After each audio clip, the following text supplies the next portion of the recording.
칭의와 성화의 관계를 보겠습니다. 하이델베르그 요리문답 62, 63, 64문답입니다. 제가 문을 읽을 테니 답을 읽어주십시오. 왜 우리의 선행은 하나님 앞에서 의가 될 수 없으며 의의 일부분도 될 수 없습니까?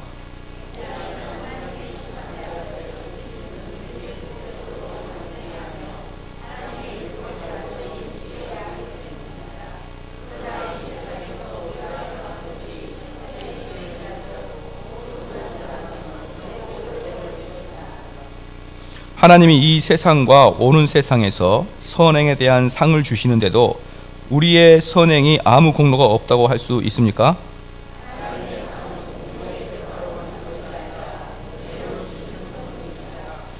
이런 가르침이 사람을 무관심하고 사악하게 만들지 않을까요?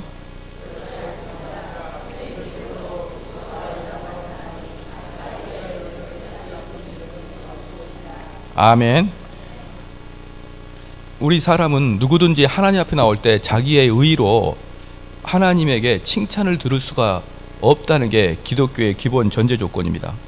왜냐 그러면은 수많은 율법을 다 지키고 하나를 어겼다고 해도 그가 타락한다고 이렇게 이야기하는데, 지난주에 말씀을 드렸듯이 우리는 한 율법도 제대로 지키지 못하는 것이에요.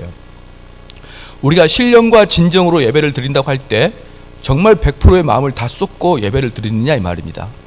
단순한 그 하나의 율법도 지키지 못하기 때문에 우리가 많은 율법을 지키고 한두 가지 율법을 지키지 못함으로 타락한다 이렇게 말하면 안 되고요. 어떤 율법 하나도 제대로 지킬 수 있는 율법은 우리 사람에게는 아무도 없다. 그러니까 왜 우리를 믿음으로 의롭게 된다 이렇게 말씀했냐 그러면 선행으로 행함으로 의롭게 될 수 있는 종자가 아니기 때문에 그러는 거예요.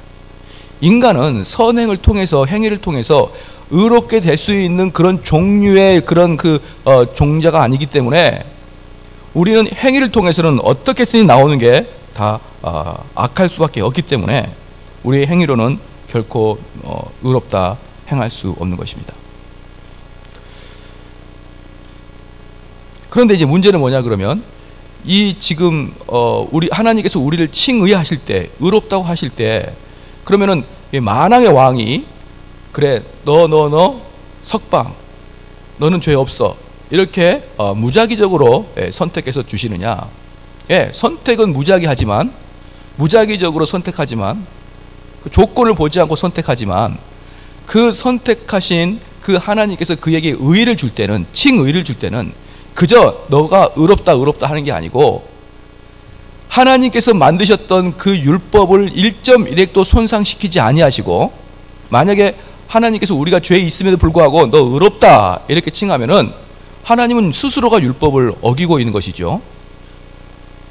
반드시 죄 짓는 자는 죽으리라 하셨던 그 하나님의 말씀을 스스로 어기고 있기 때문에 하나님께서 죄에 있는 자에게 그래 너 죄 없다 라고 이렇게 선한 마음으로 우리 죄를 해방시켜 주신다 그러면 하나님은 자기 스스로의 말씀과 약속을 어기고 마는 그런 상태에 빠집니다. 그러니까 우리 하나님께서 우리를 의롭다 하실 때는 하나님께서 만드신 율법도 1.1획을 손상시키지 아니하시고 또한 그 자비로우심으로 우리를 죄인 중에 있을 때 우리를 구원하실 수 있는 방법은 무엇일까요? 그렇습니다. 예수 그리스도에게 모든 죄악을 다 감당시켜버리는 것이죠.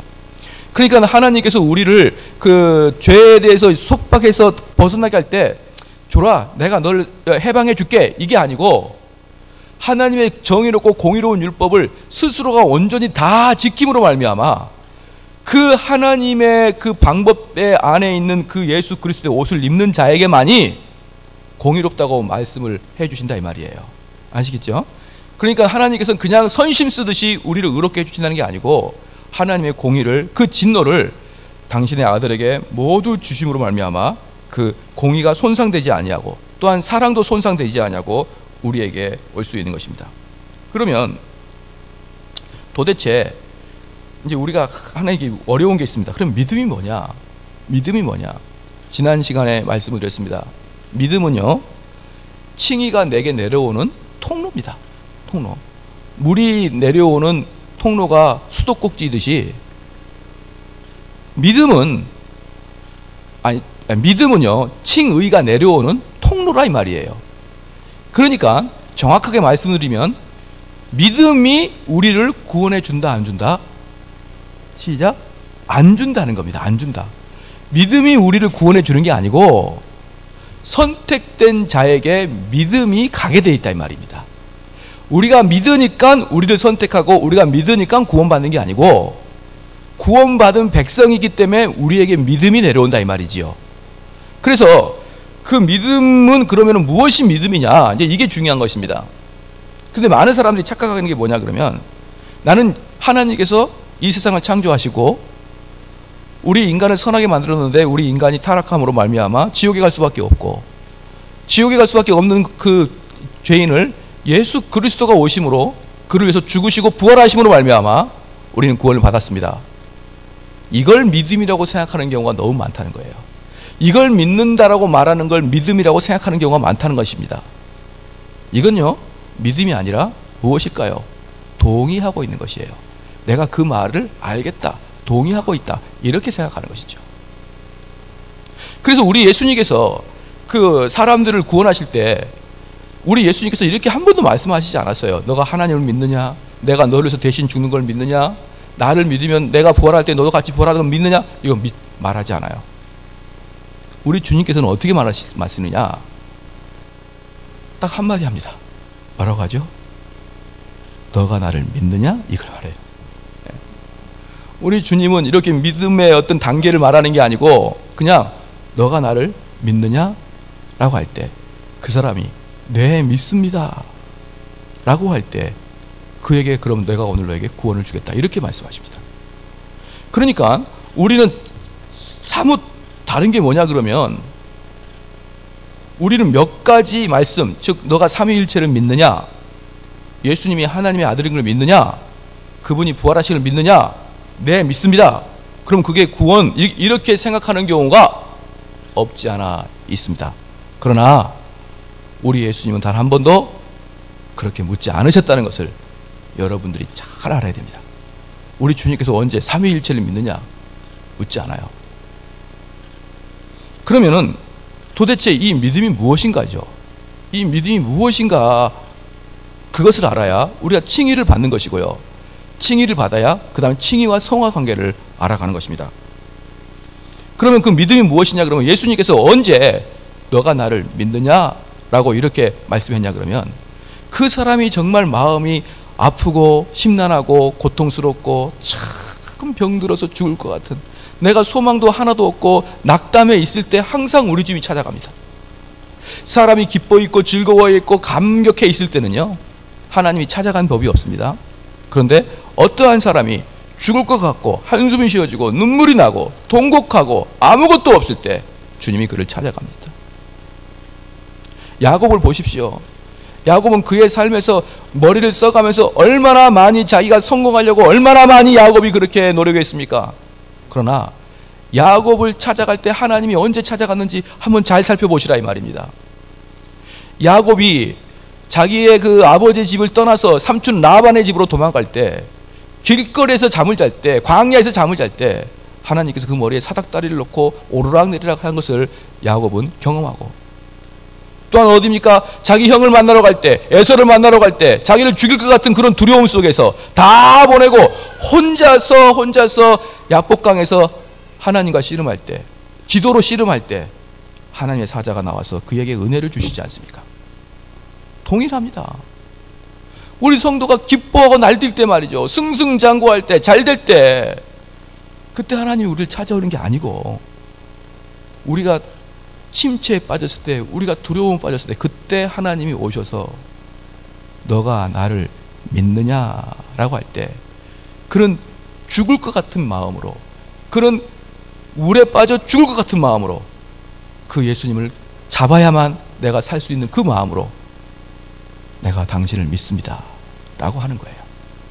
그러니까 지금 제가 말씀드리고 있는 게 뭐냐 그러면요, 어떤 믿음은 우리가 머리로 몇 가지를 동의하고 그걸 내가 동의합니다 라고 할 때 너가 믿는구나 이렇게 이야기해 주는 게 아니라 그 인격이 어떻게 될 때 더 이상 자기 자신을 신뢰하지 않냐고, 자기 자신에 대한 더 이상 바람이 없고 모든 게 박살나 버렸을 때, 그때야 비로소 믿음이라는 게 생기는 겁니다.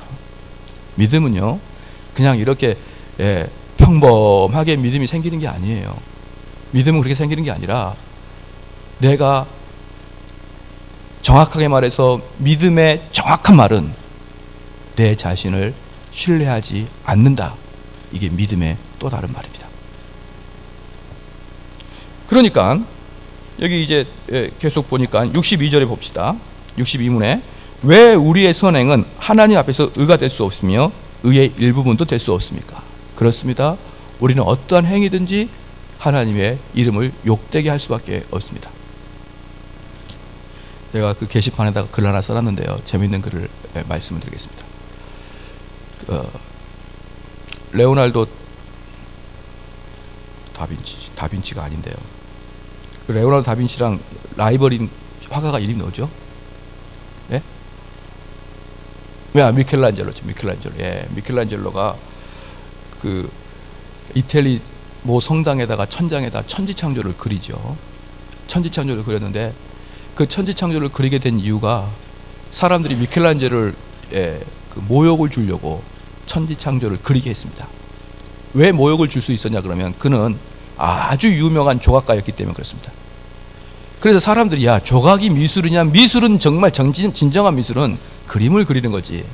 그래서 그 미켈란젤로가 이름이 너무 뛰어나니까 그 사람을 시샘해서 교황을 꼬드겨서 성당 천장에다가 그림을 그리게 했습니다. 그게 바로 천지창조고요.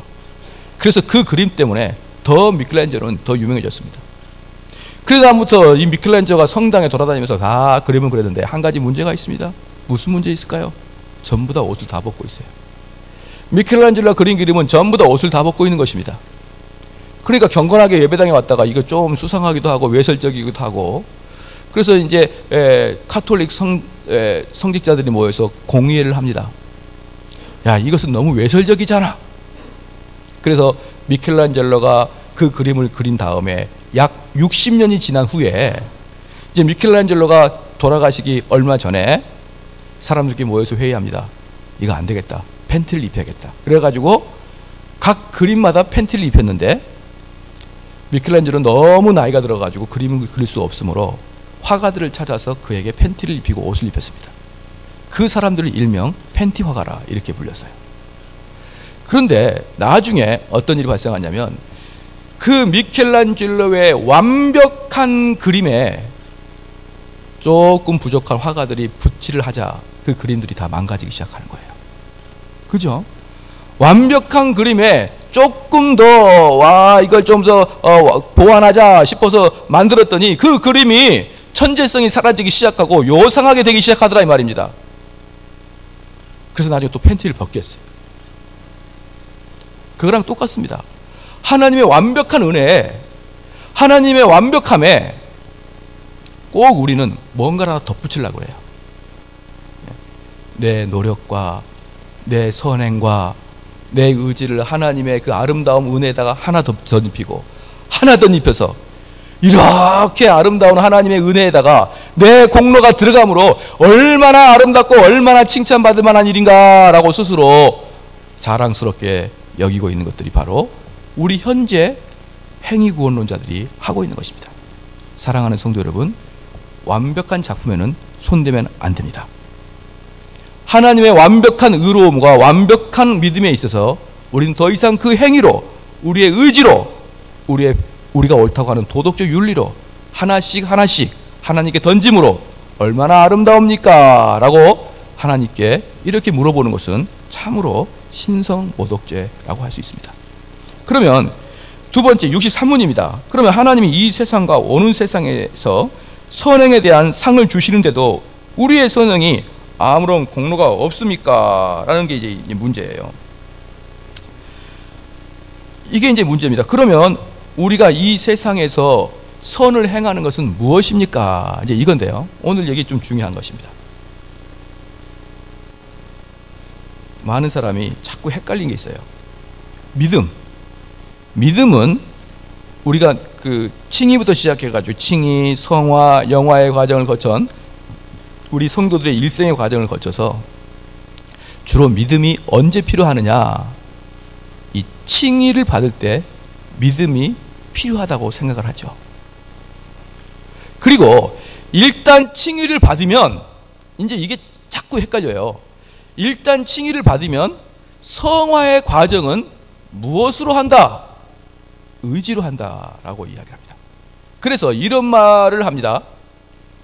구원은 무엇으로 받고? 시작. 구원은 믿음으로 받고,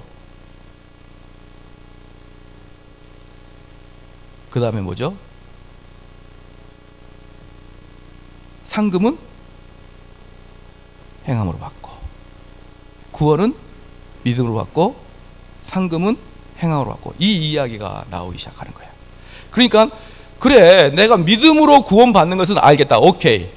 이제 그러면은 그 다음부터 믿는 자가 어떻게 살아야 되느냐? 그때부터 너의 의지를 발동하라. 이렇게 나오는 것이죠.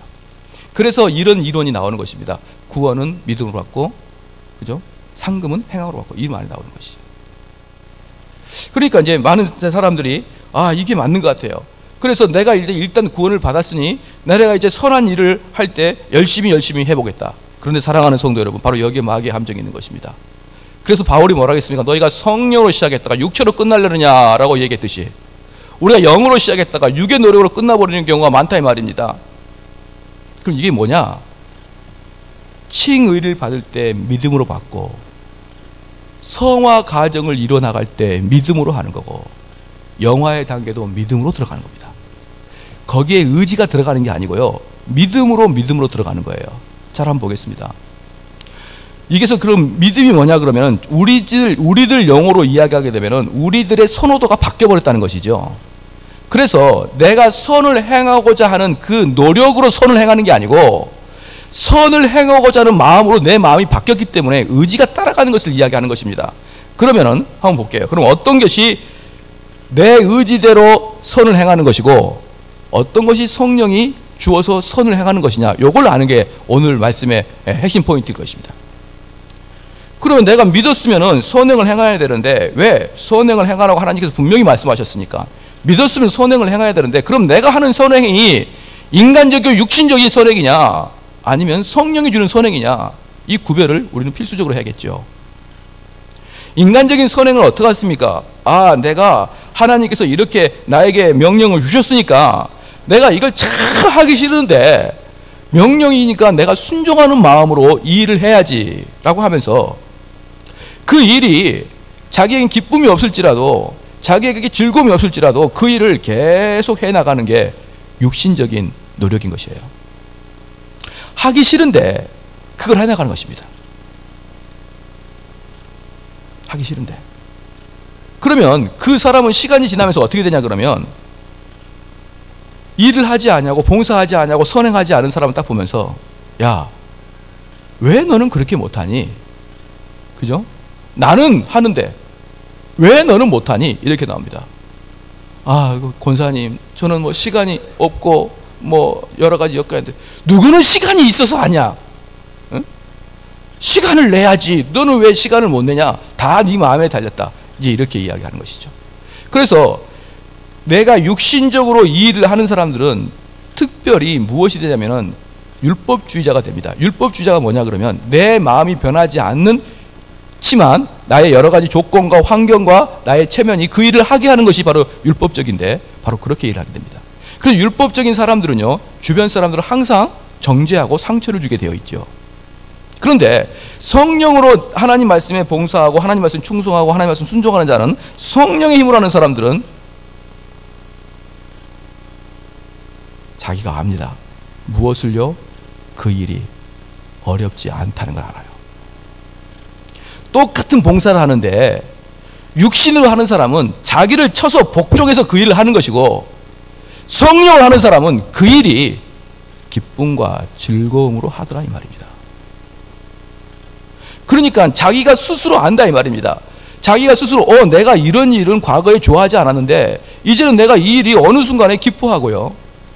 뭐 이렇게 말씀드리면 좀 죄송하지만, 예전에는 목사님 그림자도 안 밟고 싶었는데 이제는 목사님 같이 대화도 좀 해보고 싶고, 예전에는 성경책은 머리에 비고 자는 걸로 알았는데 한번 펴보고 연구를 하고 싶고, 찬양을 들을 때 그렇게 감동이 되고, 이제는 그 마음의 이 상태가 바뀌어버린 것이죠. 그러면 어떻게 되느냐? 성령의 역사에 의해서 그 일을 순종하고 따라가고 성령께서 그 일을 밀어줬던 사람은 특징이 어떻게 되느냐? 시간이 가면 갈수록 그 마음속을 들여다보면서 이건 내가 하는 게 아니다라는 걸 깨닫기 시작합니다. 그러면 어떻게 되겠습니까? 그 사람이 나중에 겸손해져요. 그러면 성령께서 그 마음을 감동시켜서 열심히 봉사하는 사람들은 열심히 봉사하지 못한 사람을 보면서 어떻게 마음먹느냐? 불쌍한 거죠. 너가 아직도 은혜를 못 받았구나. 그리고 또 하나 합니다. 내가 야 권사야 저기 좀 봉사 좀 해라 이렇게 찌른다고 해서 그 사람이 감동받아 그 일을 하지 않는 것을 알기 때문에 그 사람은 남들에게 책망하거나 정죄하지 않아요. 그래서요, 지금의 모습은 똑같은 모습인데, 지금의 모습은 똑같이 봉사하는 모습인데, 그 봉사의 끝은 한 사람은 교만해질 것이요, 한 사람은 정죄할 것이요, 한 사람은 남들이 가까이 가기도 어려운 그런 자가 되는데, 한 사람은 끝없이 겸손해지고, 한 사람은 끝없이 기쁨을 하는 것이고, 한 사람은 그러므로 많은 사람들로 하여금 야, 저분이 참으로 걸어다니는 예수 그리스도 같다, 그런 모습으로 바뀌게 되는 것입니다. 사랑하는 성도 여러분, 똑같은 시작입니다. 똑같은 봉사예요. 근데 그 끝은 하나는 예수 그리스도와 같이 되고 하나는 마귀와 같이 됩니다. 그러니 지금 여기에서 말씀하고 있는 것은 뭡니까? 너희가 여기 63문, 하나님이 이 세상과 오는 세상에서 선행에 대한 상을 주시는데 우리의 선행이 아무 공로가 없다고 할 수 있습니까? 그러면은 목사님, 그러면 선행을 하지 말아야 됩니까? 이렇게 나올 거 아닙니까? 그럼 선행을 행하지 말아야 됩니까? 어차피 내가 선행을 해봐야 구원과 아무 관계가 없는데 내가 선행하지 말아야 됩니까? 라고 할 때 그런 마음 먹고 선행해봐야 너는 결국은 교만해진 사람이 된다. 그러면 기독교가 말하고 있는 선행이 뭐다? 바로 63문의 답 보겠습니다. 하나님의 상은 공로의 대가로 받는 것이 아니라 은혜로 주시는 선물입니다. 즉 내가 선을 행해서 하나님으로부터 공로로 은혜를 받는 게 아니라 내가 은혜 받은 자는 하나님에 대한 열심과 봉사가 무엇이다? 시작. 여기 뭐라고 했습니까? 선물이다 그랬어요. 선물. 그럼 하나님이 우리에게 선물을 주시는데 그 선물이 뭐냐 그러면 우리가 이 땅에 살아갈 때 기쁨으로 사랑하는 선물을 주신다 이 말이에요. 조금 더 나가서 하나님께서 우리 성도들에게 선물을 주는데 무엇이 선물이냐? 봉사하고 있는 그 자체가 선물이라는 거예요. 믿으시길 주의 이름으로 축원합니다. 내가 이 봉사를 하고 내가 열심히 하기 때문에 하나님이 나를 은혜 주시고 나를 좋은 데로 이끌어 주시는 게 아니고 하나님이 은혜를 주시니 이 일이 너무너무 기쁘고 너무너무 하고 싶은 거예요. 사랑하는 성도 여러분, 이 사회 어느 곳에 가서 그런 기쁨을 만끽할 수 있겠습니까? 이 사회 어느 곳에 가서 그런 값비싼 봉사를 하면서 보람을 얻겠습니까? 또 하나 우리가 아주 조심해야 될 게 뭐냐 그러면 아까랑 똑같습니다. 구원은 믿음으로 받고 상금은 선행으로 받는다. 요게 어디까지 가게 되냐면 천국 이론까지 올라갑니다. 그래서 이 땅에 열심히 사는 사람들은, 이 땅에 열심히 살고 열심히 행하는 사람들은 천국 가서 52평 아파트 살고, 그죠? 이 땅에서 예수만 겨우 믿고 겨우 들어간 사람은 올라가면 무슨 털 모자를 쓴다? 개털 모자를 쓴다. 그 딱 올라가면 벌써 천국에도 빈부격차가 딱 생기는 거예요. 그럼 거기 마르크스가 나와가지고 또 공산당을 만들겠죠. 그러니까 천국 가서 또 빈부격차가 만들어지는 것입니다. 그런데 묻겠습니다. 천국이면 됐지. 할렐루야. 천국이랑 상금을 받으면 됐지. 또 무슨 52평 아파트를 또 바라시냐 이 말이에요. 그래서 이 말씀은 지금 하이델베르크에서 뭐라 그러냐? 너희가 이 땅에서 선행을 행함으로 좋은 상금을 하늘에서 받는 게 아니고 이미 너희가 상금을 받았으니 너희들이 그 상금의 기쁨이 너희들의 몸에서 드러난다 라고 말하는 게 바로 63문의 이야기인 것입니다. 믿으시길 주의 이름으로 축원합니다. 그럼 이렇게 보면 되는 것입니다. 목사님, 그럼 목사님 말씀을 드려보니까 갑자기 선행을 하고 싶지도 않고 갑자기 좀 헌금도 내고 싶지도 않은 이런 요상한 마음이 드는데요. 그래서 63을 한번 읽읍시다. 시작. 이런 가르침이 사람을 무관심하고 사악하게 만들 수 있느냐 이 말이에요. 자, 이렇게 가르치면은 사람들이 아 그렇구나, 아무것도 안 해도 되겠구나, 이렇게 말 먹을 수 있느냐 이 말입니다. 그럴 때 뭐라고 했습니까? 그렇지 않습니다. 참된 믿음으로 그리스도와 연합한 사람이 감사의 열매를 맺지 않는 일은 있을 수가 없습니다. 그러면 어떻게 되느냐면요, 이게 지금 현대 그 구원론을 잘못 설명하고 있는 종파가 구원파죠. 구원파는 어떻게 지금 우리에게 구원론을 잘못 설명하고 있냐면, 어떤 분은 우리 개혁주의 목사들한테 너 구원파냐? 이렇게 물어봅니다. 왜 그러냐면 개혁주의 목사님은 자주 구원에 대한 이야기를 하니까요. 구원파냐? 그러는데 제가 구원파가 어떤 건지 명확하게 말씀을 드리겠습니다. 구원파는요, 한 번 구원을 받으면 내 육체적인 윤리와 상관없이 구원을 받는다라고 하는 게 구원파예요. 다시 말하겠습니다. 내가 한번 구원을 받으면, 칭의가 된다 그러면, 믿음은 우리가 천국 들어가는 것은 우리의 선행으로 들어가는 것이 아니므로, 우리의 육체적인 노력으로 들어가는 것이 아니므로, 내가 한번 구원받은 사람은 내 몸에서 육체적으로, 윤리적으로 비윤리적인 이야기가 나와도 그것은 구원과 상관없다, 구원은 받았다 라고 말하는 게 구원파입니다. 그래서 구원파들은요, 일단 한번 구원받았으니까 내가 이 땅을 어떻게 살아도 상관없다라고 말하는 게 구원파들의 이야기입니다. 사랑하는 성도 여러분, 조금 어디서 보니까 익숙하기도 하죠. 그래서요, 우리나라 그 신학자 중에 미국 필로 신학교 교수였던 김세윤 교수가 얼마 전에, 한 몇 개월 전에 그 글을 남겼는데 어떻게 남겼느냐, 자기가 구원파를 연구해 보니까 한국교회 구원관과 비슷하더라, 이렇게 이야기하는 거예요. 자기가 구원파를 연구해 보니 이거 우리나라 구원론과 비슷하네? 그러면서 하는 말이, 한국교회는 구원파를 욕할 자격이 있는가라는 그런 글을 썼습니다. 바로 이게 칭의와 성화를 구별하지 못한 우를 범하는 데서 오는 겁니다. 칭의와 성화를 구별하지 못한 우를 범하는 데서 옵니다. 한번 물어보겠습니다.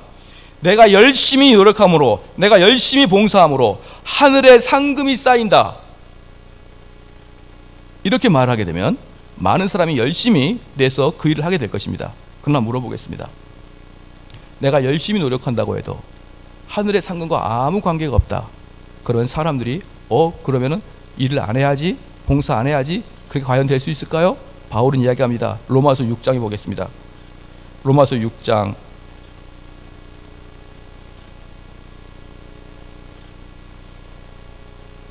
자 15절 같이 읽겠습니다. 시작. 그런즉 어찌하리요? 우리가 법 아래 있지 아니하고 은혜 안에 있으니 죄를 지으리요? 그럴 수 없느니라 라고 이야기합니다. 그럼 우리가 죄를 또 지을 수 있습니까? 바울이 이야기합니다. 그럴 수 없다. 그러니까 우리는 이미 천국의 확장한 보장을 받았으니까, 그럼 이 땅에서 육체적으로 좀 더럽게 살고 육체적으로 좀 더 윤리적으로 비윤리적으로 살려도 됩니까? 바울이 이야기하기를 그럴 수 없다. 왜냐? 너희가 구원받은 자는 그 구원에 대한 성령의 열매가 맺을 텐데, 성령의 열매를 맺지 않는 자는 구원받지 않는 자다라고 이야기하는 거예요. 그러니까 칼빈주의가 알미니안주의보다 사람들을 느슨하게 만든 게 아니고요, 칼빈주의는 선행이 없으면 아예 구원을 못 받았다고 얘기해버려요. 알미니안주의는 구원을 받긴 받았는데 너의 노력이 부족하니까 열심히 좀 노력해서 하늘의 상금과 보화를 쌓고 더 열심히 축복받을 일을 하라 라고 하는데, 정통주의는 너 그거 못하는구나, 너 위험하다, 너 그거 못 받은 것 같아 라고 이야기합니다. 그래서 바울이 뭐라고 합니까? 목사님 내가 구원을 받았는데 선한 일을 행하지 않을 수도 있습니까? 라고 말하자 바울은 뭐라고 한다고요? 그럴 수 없느니라.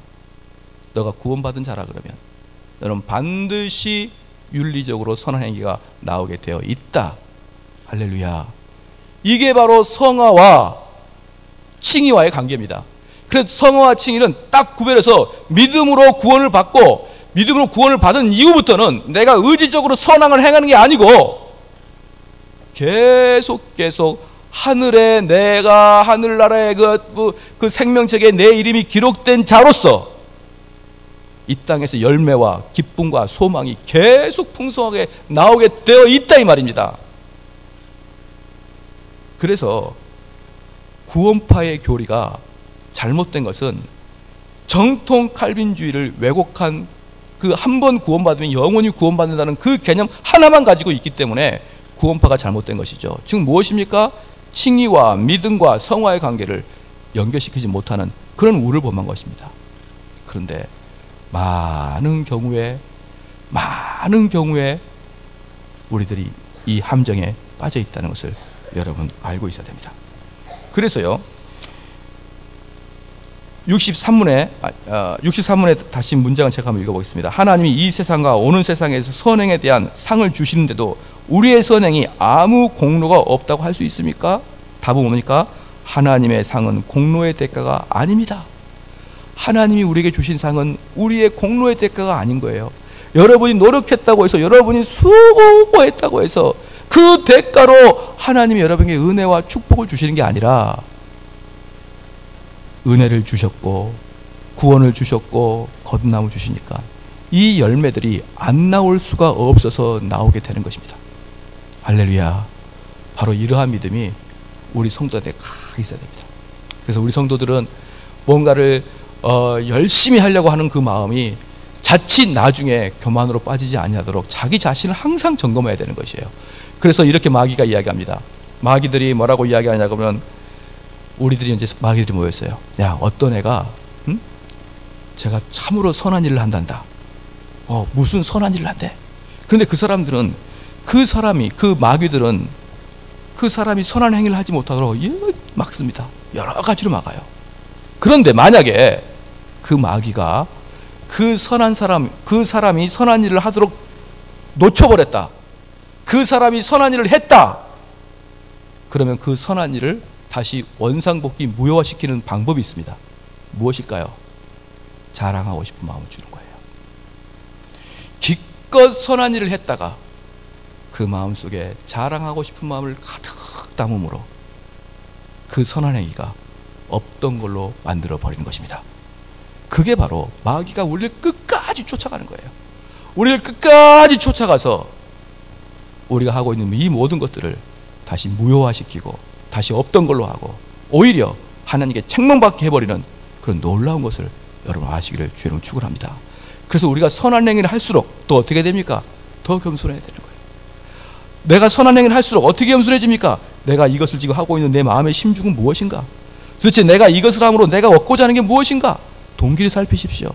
내 동기를 살피면은 내가 이 선한 행위를 함으로 이름이 알려지기를 원하는 것이고요. 다른 사람이 나를 칭찬하기를 원하는 것이고요. 그렇게 딱 빠지는 순간 우리 주님께서 말합니다. 대훈아, 네 상은 이미 받았느니라. 그리고 끝나는 거예요. 그럼 나는 돈 쓰고 에너지 쓰고 시간 쓰고 다 끝. 그래서 우리는 항상 내 마음을 살펴야 되고 되돌아봐야 되고 내가 하나라도 이 마귀의 노름에 돌아가지 아니하도록 알미니아적 요소가 얼마든지 사람 뿌리 속에 있기 때문에 순간적으로 놓치면은 행위구원론적으로 쑥쑥 넘어갑니다. 자기 자를 살피기를 주의 이름으로 축원합니다.